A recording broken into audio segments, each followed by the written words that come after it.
नमस्कार दोस्तों, आपका हमारे चैनल इनफ्लक्स पे स्वागत है। दोस्तों, एक मित्र ने प्रश्न पूछा है कि जैसे जैसे मैंने ओशो को पढ़ना शुरू किया, उनको सुनना शुरू किया, जीवन में एक अभूतपूर्व शांति घटित होने लगी। लेकिन इस शांति के बाद से जीवन में ऐसा होने लगा कि दूसरों को कभी परेशान न करने की, दूसरों को जो हो रहा है वैसा होने देना ही श्रेयस्कर है। जो लोगों से बात विवाद ना करना, क्योंकि जो है सब परमात्मा की मर्जी है। जो हो रहा है सही हो रहा है। इस तरह की बातों पर इतना ज़्यादा विश्वास किया, जो कि सच भी है, कि अब कुछ करने का मन नहीं करता है, अब कुछ करने का इरादा नहीं है। और जब कुछ हो रहा होता है मेरे आसपास तो मैं दूसरों का इस्तेमाल, दूसरों को परेशान, दूसरों को टोकता रोकता नहीं हूँ, और न अपनी स्वयं की इच्छाएं ही प्रकट करता हूँ, या मुझे जो सही लगता है वो मैं करने का प्रयास करूं, ये भी नहीं हो पाता मुझसे। दूसरों को रोक करके, टोक करके। लेकिन ऐसा करने पर दूसरे मेरी शांति की वजह से, मेरे इस मौन की वजह से, दूसरे जो हैं मेरा दुरुपयोग, मेरा कमजोर समझने लगे, मेरा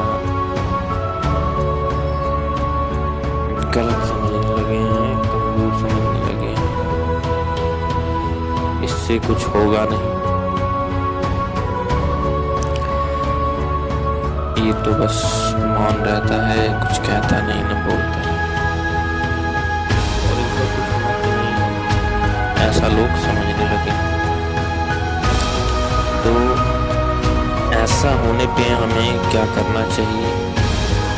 उन्होंने मुझसे पूछा कि कैसे अपने जीवन को बेहतर बनाएं ताकि दूसरे उनका उपयोग न कर पाए, उसका, उनके इस रवैये का, उनके इस शांति का दुरुपयोग, एडवांटेज, डिसएडवांटेज न ले।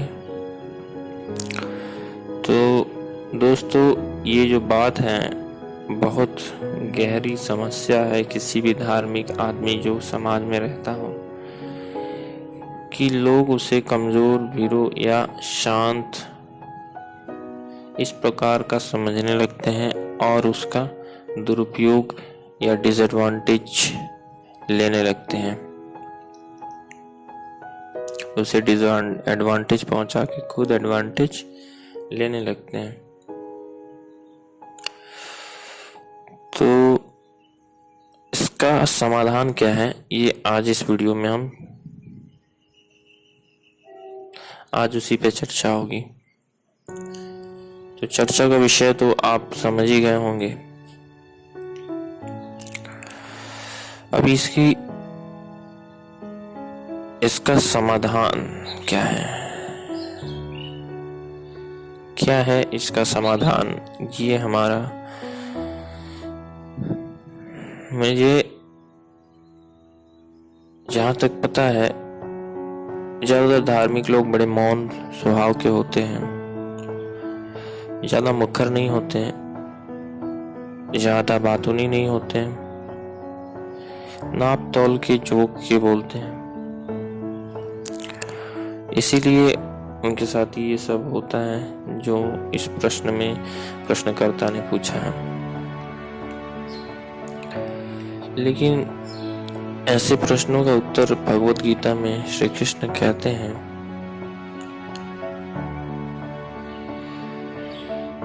कि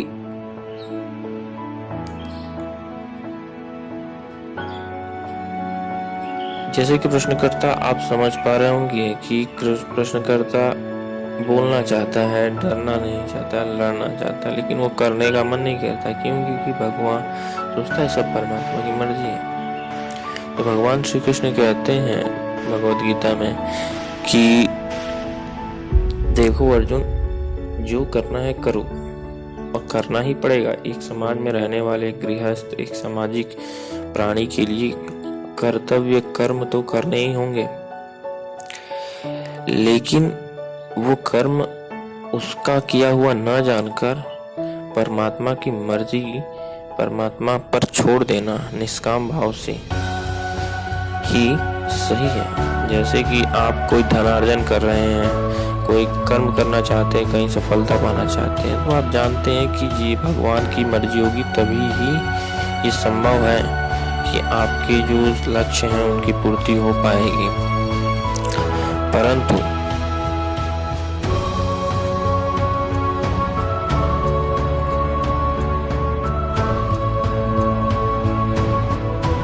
आपको कर्म तो करना ही होगा,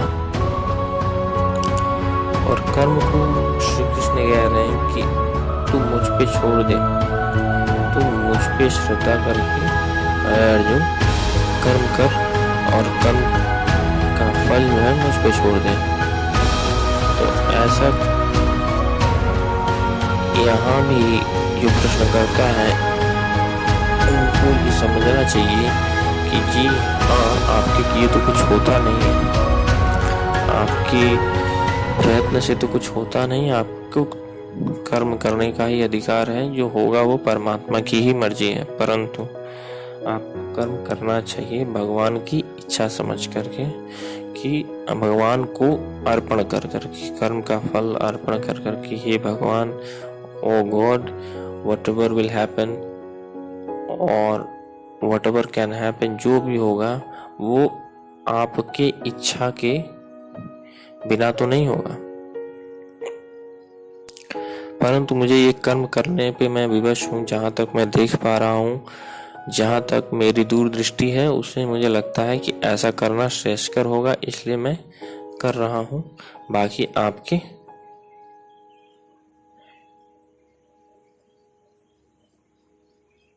हाथों में है। ये भावना को रखते हुए, इस भावना को मन में, अपने मन में धारण करके कर्म करना चाहिए। अगर कोई आपको डांट रहा है, आपको गलत कह रहा है, तो आप उसका विरोध करें, क्योंकि ऐसा ना करें तो पहले तो आपकी स्वयं की हानि होगी, आपका जो कॉन्फिडेंस है वो धीरे धीरे घटने लगेगा धार्मिकता पे। दूसरा ये है कि वो आदमी सही सिद्ध हो जाएगा अपनी दृष्टि में, वो स्वयं की दृष्टि में सही सिद्ध हो जाएगा, जिसके वजह से आपका नुकसान होगा। आपकी एक दोस्त, एक प्राणी, जो एक कह सकते हैं, जो भी हो सकता है, रिश्तेदार हो सकता है, मित्र हो सकता है, पास पड़ोसी के लोग हो सकते हैं, वो एक अधर्म की सीढ़ी एक और चढ़ जाएंगे कि आपकी निंदा करके। इसलिए उनको समझाएं, बोलें, जितना ही ताकत है, जितनी आप युद्ध करें, द्वंद्व करें एक तरह से, मुख से, बातों से, कि नहीं जी आप ऐसा नहीं कह सकते, आप ये गलत कह रहे हैं, ऐसा नहीं है। जितना हो सके, जितना कर सके आप करते रहना चाहिए। अगर कोई गलत बोल रहा है तो उसको न करना चाहिए, अगर कोई गलत कर रहा है तो भी न करना चाहिए। और इसका जो कर्म का फल है वो भगवान को अर्पण करके करना चाहिए, परमात्मा की मर्जी पर छोड़ देना चाहिए, ये जान करके कि जो होगा परमात्मा की मर्जी से होगा, मैं तो बस कर्म कर रहा हूँ जो मेरे हाथ में है। तो होप दोस्तों आपको सभी को ये बात समझ आई होगी कि भगवान श्री कृष्ण कह रहे हैं अर्जुन से, और ये बात जो कृष्ण कह रहे हैं कि मुझ पे अर्पित करके सभी कर्म करो, वो कैसे इस समस्या का समाधान है। समस्या ये कोई है नहीं, बस एक मनोदशा में थोड़ा परिवर्तन लाना होगा, एक सोच में थोड़ा परिवर्तन लाने से कि जैसे हम यह सोच रहे हैं कि सब भगवान की मर्जी पर ही है, तो हम क्यों जाए कोई प्रयत्न करने। उसको थोड़ा बदल के ये हमें सोचना होगा कि सब अगर भगवान की मर्जी पे ही है, तो हम जिस दिशा में ले जाना चाहते हैं, कम से कम हम धर्म की दिशा में प्रयास तो करें। होगा या ना हो वो तो परमात्मा की मर्जी है। धर्म होगा, अधर्म होगा, कर्म होगा या कर्म होगा, वो तो परमात्मा की मर्जी है। लेकिन मैं जितना जानता हूँ, मेरी जितनी दृष्टि देख पा रही है, उसके मुताबिक मैं धर्म के राह पे तो चलूँ। मैं जो करूँ, मैं जो धार्मिक कृत्य करूँ, उससे ऐसा ना हो कि मैं बैठा रह जाऊं। मैं बैठा रह जाऊं, समाज में रहकर तो यह संभव नहीं है कि कोई बैठा ही रह जाए, कुछ करे ना। इसीलिए जरूरी है कि इस मंत्र को, कृष्ण का इस उपदेश को, श्री कृष्ण के इस उपदेश को हम अपने जीवन में उतारें और हम भी अर्जुन की तरह भगवान श्री कृष्ण पर श्रद्धा करके, परमात्मा पे श्रद्धा करके अपने जीवन के सभी कार्यों को करें, लड़ें, झगड़ें, अधर्म से, गलतियों से, अपने जीवन के बेहतर बनाने के लिए अगर कोई गलत कह रहा है तो उसे द्वंद्व करें। मैं यहाँ पे द्वंद्व का मतलब तीर तलवार की बात नहीं है। यहाँ द्वंद्व का मतलब है मानसिक द्वंद्व, मौखिक द्वंद्व, तर्क कुतर्क,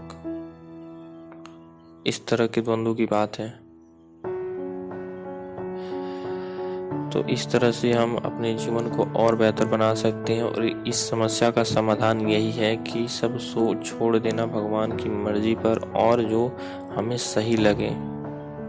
जितना हमने धर्म को जाना है, जितना हमने प्रकृति को जाना है, जितना हमने परमात्मा को जाना है, जितना हमने पदार्थ को जाना है, उस ज्ञान का इस्तेमाल करके कर्म करना सही दिशा में। क्योंकि समाज में आपको रहना है, सबको रहना है हमें, तो कर्म तो करने होंगे, युद्ध तो करना होगा, द्वंद्व तो करने होंगे, प्रतिस्पर्धा तो होगी ही एक दूसरे को ऊपर नीचे करने की।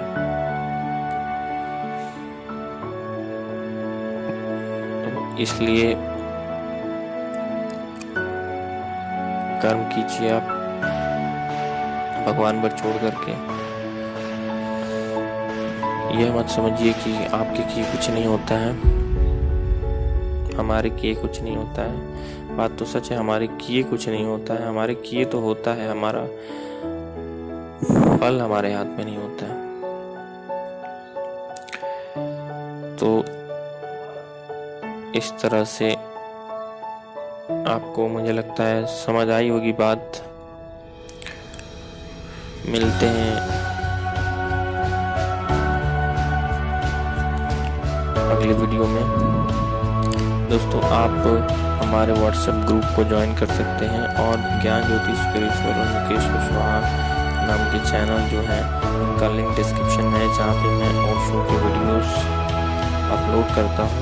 उन चैनल्स को भी सब्सक्राइब जरूर कर लीजिए, लिंक डिस्क्रिप्शन में है, या चैनल फीचर के ऑप्शन में भी वह सब चैनल्स के लिंक हैं, डिस्क्रिप्शन है, वहाँ जाकर उन्हें चैनल सब्सक्राइब किए और ओशो जी के वीडियोस को जरूर सुने। आपको पता ही होगा कि इनफ्लक्स पे अब वीडियोस ओशो से संबंधित मैं नहीं डाल पाता, क्योंकि इस चैनल पर नोटिस आया था